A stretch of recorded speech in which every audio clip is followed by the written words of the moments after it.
ஹாய்ங்க, இன்னைக்கு முருங்கைக்காய் பற்றி நம்ம பார்ப்போங்க. வாங்க. முருங்கைக்காய் பற்றி எனக்கு தெரிஞ்சு நான் படித்து பார்த்து தெரிஞ்ச விஷயங்களை கேட்டு தெரிஞ்சுக்கிட்ட விஷயங்களை உங்களோட நான் ஷேர் பண்ணிக்கிறேங்க.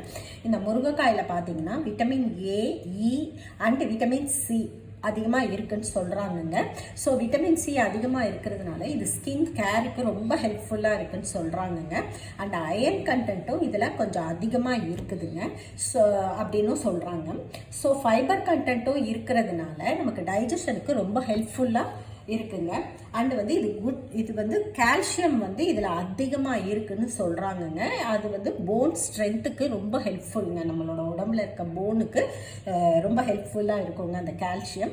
அண்ட் எதிர்ப்பு சக்தியும் அதிகமாக நமக்கு கொடுக்கக்கூடிய இந்த முருங்கைக்காயை வந்து நம்ம கண்டிப்பாக சீசன் டைமில் நல்லா கிடைக்கும் போது அதிகமாக உணவில் சேர்த்துப்போங்க.